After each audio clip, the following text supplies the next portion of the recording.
This week on Inside Boulder News, a historic Boulder hydro facility celebrates major updates, new technology directs crews to the scene of lightning strikes, and the city breaks ground on Recycle Row.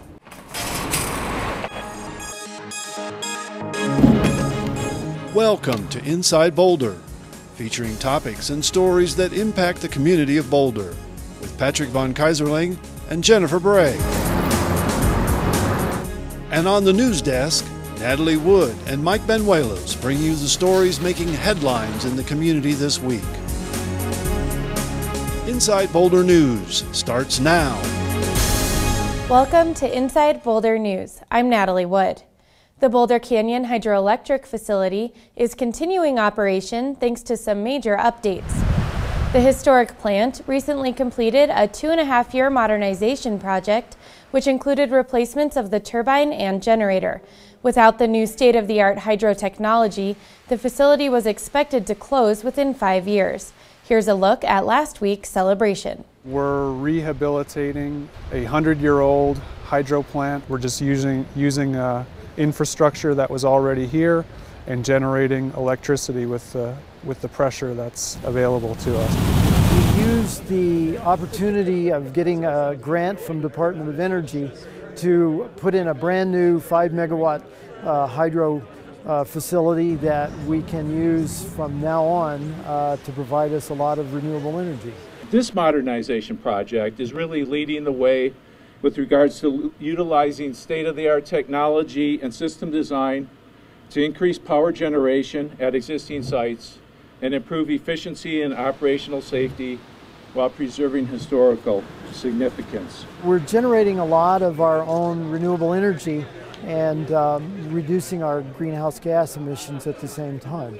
So this really fits into those goals and is our largest single facility for renewable energy. Since the time we first started generating, we have earned $27 million in revenue, and that goes directly to offsetting the water rates.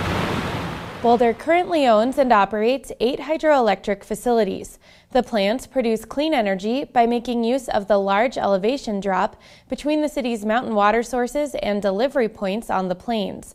Revenue from the sale of hydro-produced electricity allows the city to maintain lower water rates for its customers.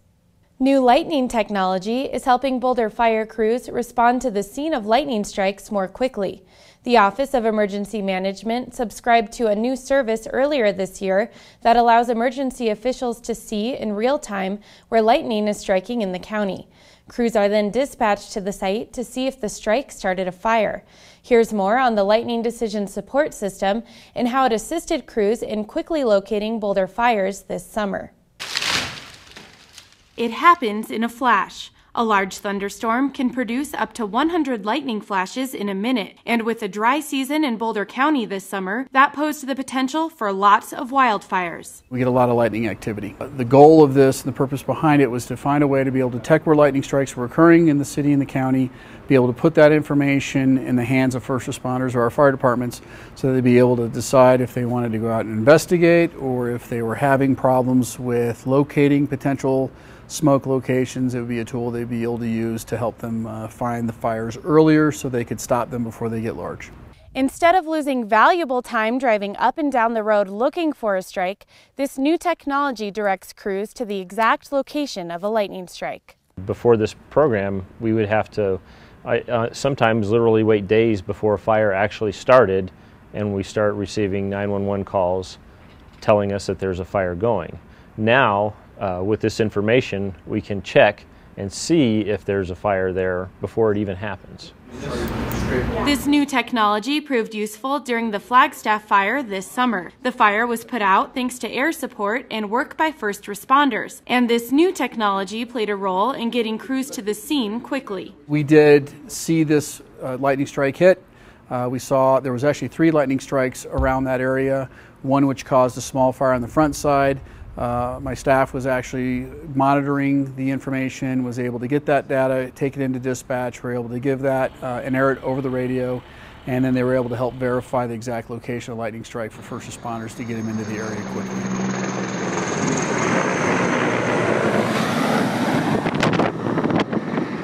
Emergency crews believe this technology will continue to prove effective. We're very confident the program is going to be successful. Obviously nothing is 100%, but it does give us a better chance and a fighting chance at trying to get these fires identified quickly and putting them out early. The Office of Emergency Management plans to expand the way it uses this tool in the future, like determining the potential for lightning strikes during special events in danger areas. The city recently broke ground at 6400 Arapahoe, beginning site work to accommodate 3 local nonprofit services. EcoCycle, Resource, and the Center for Hard-to-Recycle Materials will relocate their operations to the western portion of the property in 2013. The City of Boulder purchased the property in 2009 with funding from the city's trash tax. Boulder City Council approved annexation and site review for the property in fall 2011. The area, which will be called Recycle Row, is part of the city and county's shared commitment to enhance area waste reduction efforts. It's a one-stop shop approach towards recycling. So by having Resource and Charm, the Center for Hard-to-Recycle Materials located here, and then having the county's recycling center and their hazardous materials management facility around the corner, the idea is that it'll be easier on folks to recycle materials that they can't put out on their curb. And with other environmental programs we've seen that one-stop shop approach really does increase participation in getting people to divert waste. No roadway or traffic impacts are anticipated during construction. The public is invited to help determine the desired use for the eastern portion of the property. Visit bouldercolorado.gov/6400 Arapahoe to find out more about the project. Last week, Council recognized this year's Outstanding Adult Learner.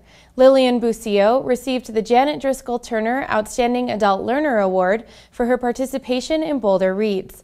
Lillian came to Boulder from Mexico City in 2005 and has dramatically improved her reading and language skills since participating in the free program. Thanks to her hard work and help from tutors at Boulder Reads, Lillian was even able to improve her job situation. My tutors, they changed my life in the way I feel more confident, and it's amazing the job they are doing with me. Boulder Reads has been helping adult students read and write for the past 26 years. For more information on the program, visit boulderreads.org. Redevelopment of the former Daily Camera building got approval to move another step forward this week after City Council decided not to call up the proposal for public hearing. The proposed design of the building at 10th and Pearl has been a source of some disagreement. A California-based developer wants to redevelop both the Cameras building and an adjacent building on Walnut Street. They have proposed a mixed-use building with nearly 160,000 square feet that would include offices, stores, restaurants, and a downtown movie theater. Some community members have expressed concerns about the proposed height of the complex, which would be 3 or 4 stories, and raised questions about whether it would fit in with the historical feel of Pearl Street. The Planning and Landmarks boards both narrowly approved the proposal.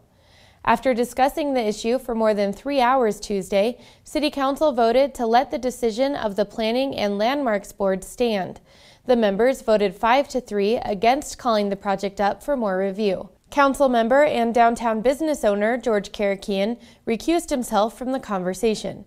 The final design will still need to be approved by the Design Review Committee of the Landmarks Board. Thanks for watching Inside Boulder News. Stay in touch with us on Facebook by submitting news tips and questions.